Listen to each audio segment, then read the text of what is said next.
Hi, this is Alexandra. Can you hear me? Hello. Okay, great. Can you hear me? 1, 2, 3. Okay.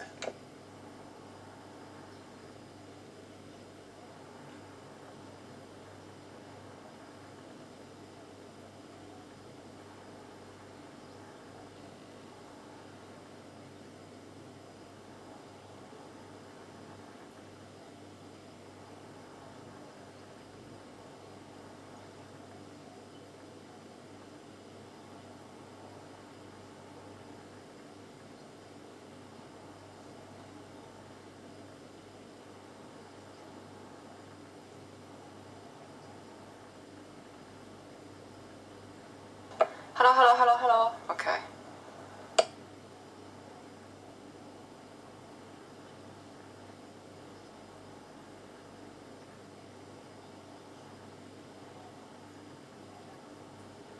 听得见吗？听得见吗？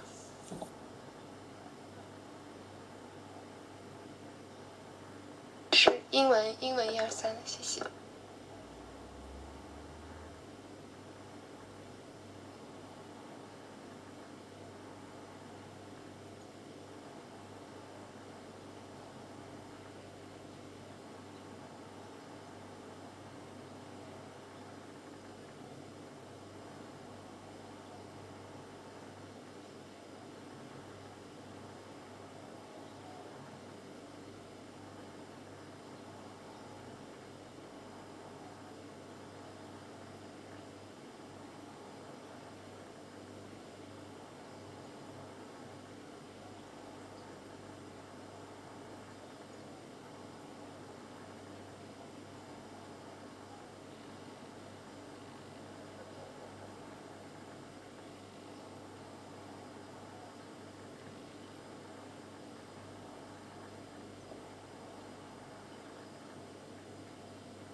Hi.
The 11th plenary meeting of the General Assembly is called to order.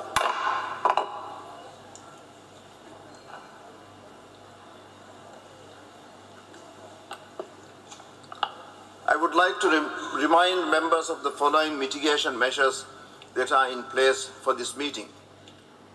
All delegates are required to wear a face covering at all times whilst in public spaces and in the General Assembly Hall, except when directly addressing the meeting. The size of the delegation should not exceed 4 delegates in the General Assembly Hall. I now give the floor to the distinguished representative of the Federated States of Micronesia to introduce an address by the head of state.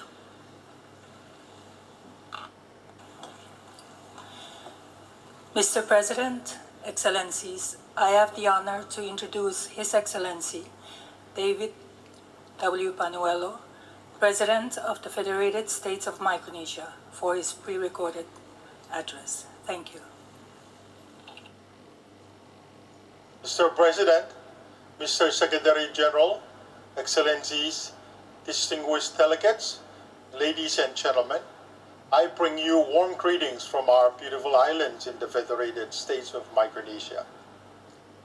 Mr. President, at the outset, I wish to express that I am particularly pleased that an esteemed leader from a small island developing state has been elected to lead this august body during this crucial 76th session of the United Nations General Assembly.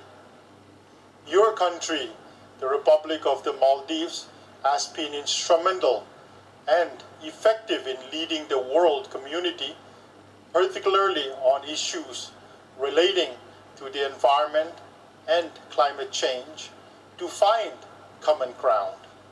I note with genuine enthusiasm that both of our countries have undertaken partnerships with the Blue Prosperity Coalition to protect at least 30% of our ocean, and that both of our countries, like small island developing states across the world, are committed to building back better through tackling climate change.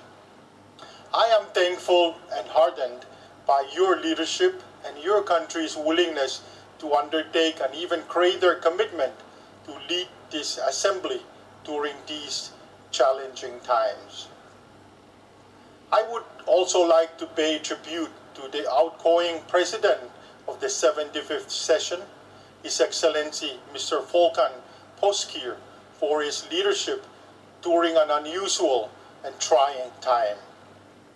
As always, we are grateful to our Secretary General and my dear friend, Antonio Guterres, who has worked unceasingly to make our United Nations a more effective instrument for the advancement of our common goals.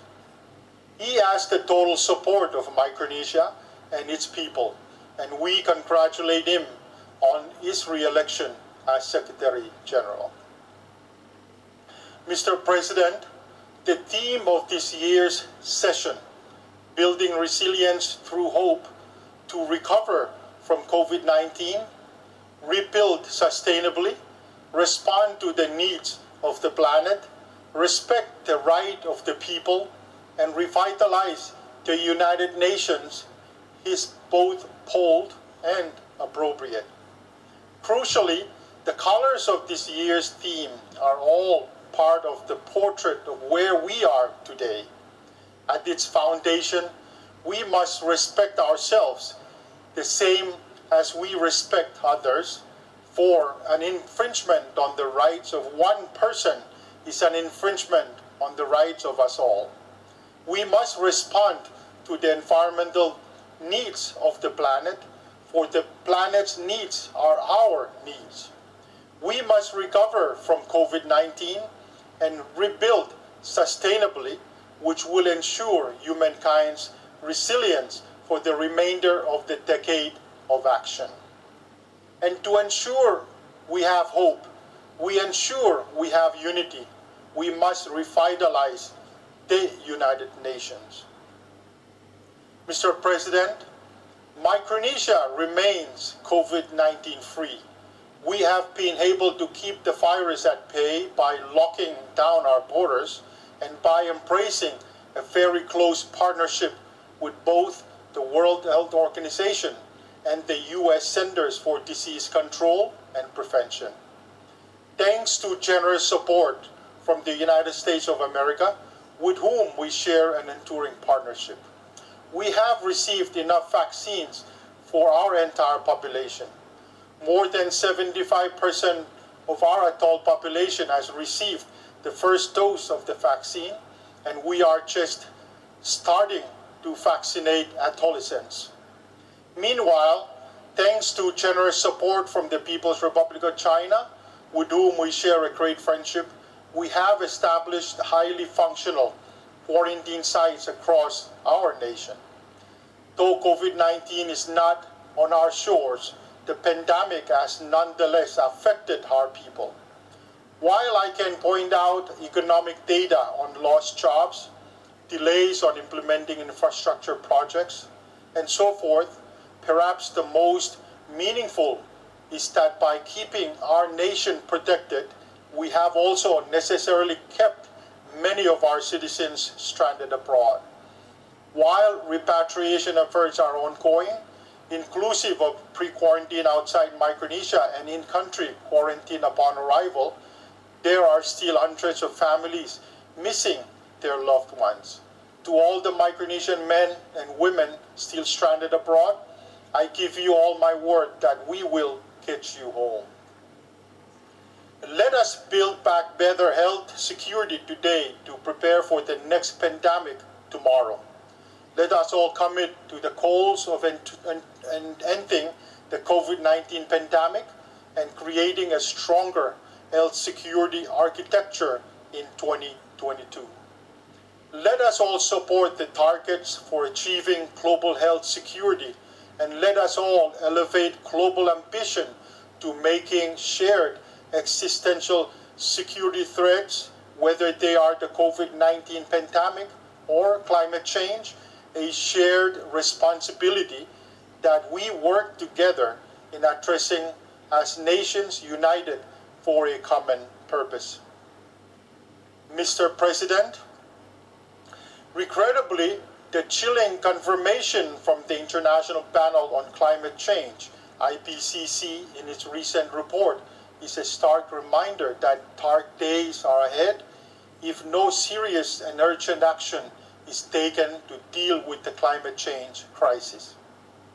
We can no longer worry about whether we have a developing label or a developed label next to our name. We are all in this together, and we must all do our part. The science is clear that both developing and developed countries are affected. Micronesia remains committed to doing its part in addressing the climate change crisis so we can build back better. With Blue Prosperity Micronesia, we are seeking to protect 30% of our nation's ocean territory. With the Micronesia Challenge, we are seeking to protect 50% of coastal and terrestrial territory. With recent legislation, we have banned the importation of most forms of plastics, and we are beginning to shift from relying on fossil fuels to renewable energies like solar. What Micronesia needs from our friends, allies, and development partners in the global community, and that includes everyone watching me today, because Micronesia is family to the United States and a friend to the People's Republic of China, just as Micronesia is a friend to the Maldives and to the United Kingdom, to the Netherlands and to Spain, to Nicaragua and to Australia, to New Zealand and to South Africa, to Israel and to Norway, to Japan and to Korea. What we need is global action today for our world's prosperity tomorrow. Mr. President, we must look past what separates us and focus on what unites us. the positive step undertaken by the United States to rejoining the Paris Agreement and sponsoring a climate summit is all very encouraging, because the world needs the United States if we are to solve the climate change crisis, on the premise that the world needs every country to work together. The world needs the United States just as the world needs China, as the world needs Japan, as the world needs Australia, to all come together for global survival. The secret to the threat of climate change is the same as the secret to the threat of COVID-19 pandemic. The moment we decide that the threat is a specific country or a specific person, then we all lose. The way that we all win is cooperating together. Micronesia is willing to do its part and is actively doing its part.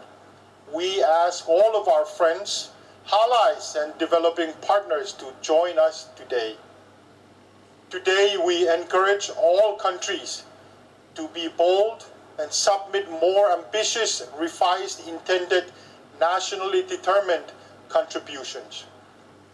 Mr. President, while we took encouragement from the international response to the Paris Agreement, the climate crisis should also motivate us to ratify and integrate the Kigali Amendments into our national policies to ensure the avoidance of life-threatening damage to our planet.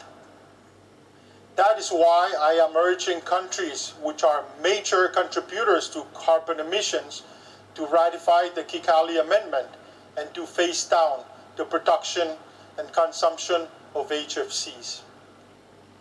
Mr. President, the presence and utilization of the rule of law is the true parameter for civilization. Micronesia has been taking many steps to strengthen the rule of law in our country. We are seeking to pass legislation on cybercrimes. We will be joining the International Police Organization, or Interpol, and we have committed to tackling illegal, unregulated, and unreported fishing in our waters in cooperation with organizations like the Forum Fisheries Agency and the Micronesian President's Summit. We have strengthened maritime surveillance with Australia and Japan and look forward to the receipt of 2 new Guardian-class patrol ships or vessels from Australia to help us protect our big ocean state. Yet all the actions most important for Micronesia's continued capacity to promote and protect the rule of law, it is through our enduring partnership with the United States of America, which is codified through the Compact of Free Association. Negotiations over the expiring provisions of the Compact are ongoing, and in light of the recent high-level defense talks this July, Micronesia calls on the United States to help us conclude our negotiations before the current agreements are set to expire at the end of 2023. Mr. President, the Federated States of Micronesia accepts the responsibility to continue to speak out, along with similarly committed states, on how the 1982 United Nations Convention on the Law of the Sea, or UNCLOS, applies to maritime zones in situations involving climate change-related sea level rise. Last month, the Pacific Island countries endorsed a landmark declaration on preserving maritime zones in the face of climate change-related sea level rise, which has been affirmed by both the Pacific Islands Forum and the Micronesian President's Summit. The declaration is a formal statement of the views of these island countries. As recognized by the declaration, the threat of climate change-related sea level rise is, and I quote, a defining issue that imperils the livelihoods and well-being of our peoples and undermines the realization of a peaceful, secure, and sustainable future for our region of the Pacific.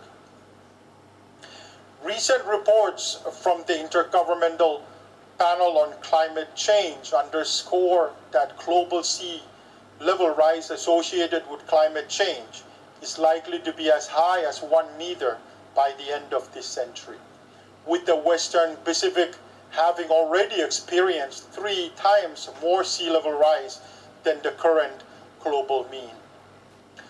Many of us, like my own country, Micronesia, sit in this region of the Pacific. In light of these circumstances and in acknowledgement of the potential legal implications of sea level rise on maritime zones, such as those of Micronesia, the declaration proclaims, among other things, that our islands' maritime zones, once established in accordance with the UNCLOS and notified to the Secretary General of the United Nations in accordance with the UNCLOS and the rights and entitlements that flow from them, shall continue to apply, notwithstanding any physical changes connected to climate change-related sea level rise. It will be deeply unjust and inequitable if a small island developing state like Micronesia, being specially affected by climate change-related sea level rise, despite being among the least responsible for the phenomenon, as to surrender any of its maritime rights and entitlements because of such sea level rise, including its rights and entitlements to rich fishery resources in our exclusive economic zone. Fortunately, the Pacific Islands' collective views, as expressed in the declaration, are supported by both UNCLOS and the legal principles underpinning it. Micronesia reiterates its endorsement of the declaration and encourages the international community to favorably consider the declaration and its overarching objectives.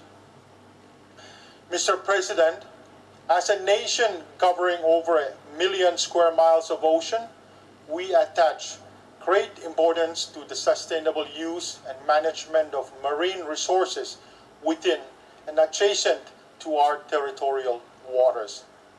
Our people have lived in harmony with the ocean and their natural environment since our ancestors began to navigate these vast seas.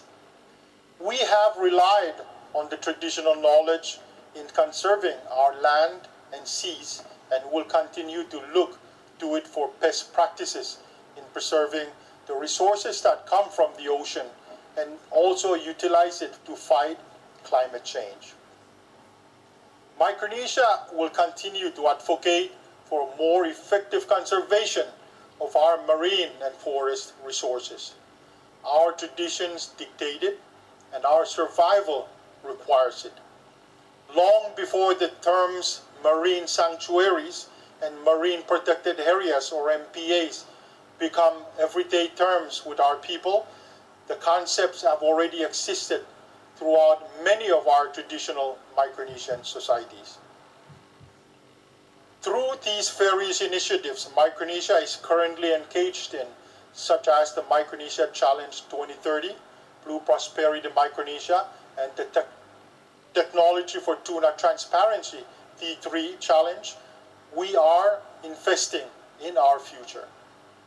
With biodiversity around our planet at risk and in serious decline, Micronesia and its partners are taking concrete actions.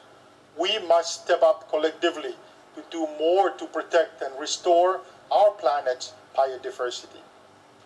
I encourage all who wish to stand with us to do so, as Micronesia will show you peace, friendship, cooperation, and love in our common humanity. Mr. President, I commend the Secretary General for taking the initiative to convene the United Nations Food Systems Summit, which will be held at the end of this General Assembly. The focus on food systems in all its aspects, from production to processing, and from consumption to waste utilization, recognizes the integral role that food plays in our lives, in our health, our livelihood, our economy, and our environment. In the dialogues leading up to the forthcoming Food Systems Summit, we have been seeing a surge of community-level awareness and commitment to address consumption behavior, to address the ravages of food-related non-communicable diseases. Approximately 1/3 of Micronesians suffer from diabetes and high blood pressure, largely as a direct result for our recent social preferences for highly processed, salty, imported foods. Our current food system is unsustainable, and so we are trying to change it, to re-indigenize it as part of our commitment to the 2030 Sustainable Development Agenda and the Decade of Action. Mr. President, the effective implementation of the 2030 Agenda for Sustainable Development has always been at the top priority of our agenda. In the North Pacific, we are fully aware that the UN system's commitment and support on the ground is necessary if we are to achieve many of the goals. We therefore warmly welcome the imminent opening of the new UN multi-country office for the North Pacific, with Micronesia as its host. The countries of the North Pacific are most grateful to our Secretary General for his foresight and decision to open this new office. As host, I pledge my country's full support, and we commit to doing our part in ensuring the expedited entry into the country of the international staff of the new multi-country office.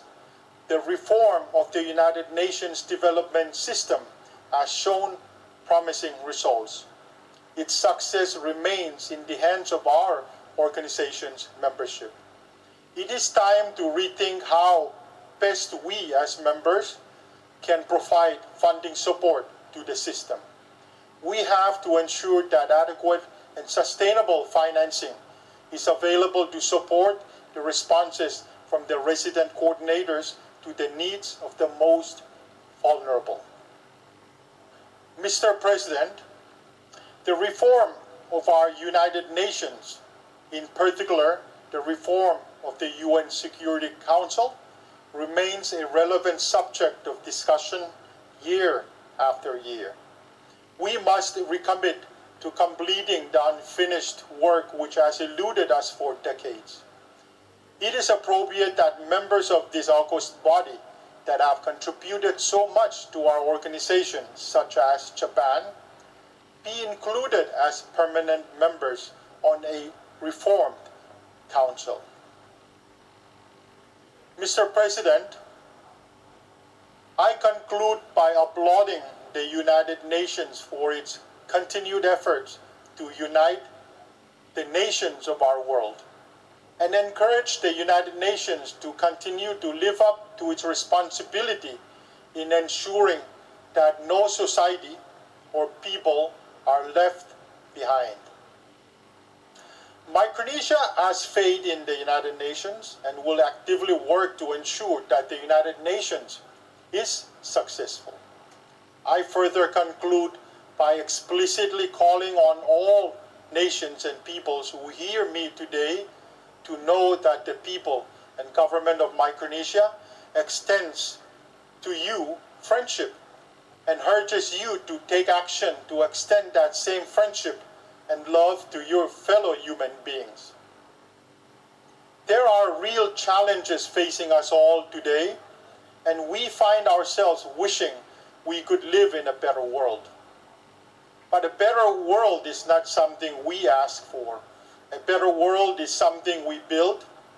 We define a better world through consensus with a foundation of empathy and love for other human beings. We construct a better world by acknowledging that we are who we choose to be and then choosing to take responsibility for both ourselves and our communities. Micronesia chooses to take responsibility for solving the climate change crisis and for ending the COVID-19 pandemic. We cannot do it alone. We need you, all of you, to stand with us as nations united to take actions today for our global prosperity tomorrow. Thank you, Mr. President, and God bless our United Nations.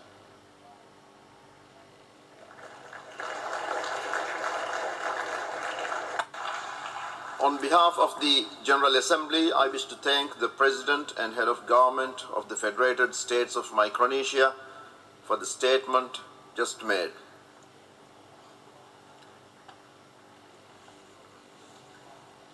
The Assembly will hear an address by His Excellency Evariste Ndayishimiye, President of the Republic of Burundi.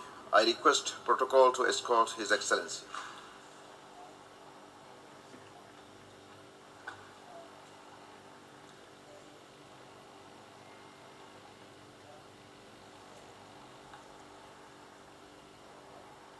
On behalf of the General Assembly, I have the honor to welcome to the United Nations His Excellency Evariste Ndayishimiye, President of the Republic of Burundi, and to invite him to address the Assembly. Loué soit Dieu le Tout-Puissant. Praise be to Almighty God, He who has allowed us to come together in this magnificent city of New York in order to participate in this meeting of our organization. President of the 76th session of the General Assembly, Your Excellency, Majesties, Excellencies, Heads of State and Government, Mr. Secretary General of the United Nations, Excellencies, Ministers, Heads of Delegation, distinguished delegates, ladies and gentlemen, all protocol observed. I wish at the outset to convey my warm congratulations to His Excellency Mr. Abdullah Shahid on his outstanding election to the presidency of the 76th session of the United Nations General Assembly. Burundi assures you, Mr. President, of its full, unwavering cooperation and wishes you every success and great fortune as you discharge your mandate, both professionally and personally. I am also delighted to convey the deep gratitude of my delegation to your predecessor, Ambassador Volkan Bozkır, on his excellent work conducted despite conditions rendered incredibly difficult by the COVID-19 pandemic. Allow me to take this same opportunity to convey my sincere appreciation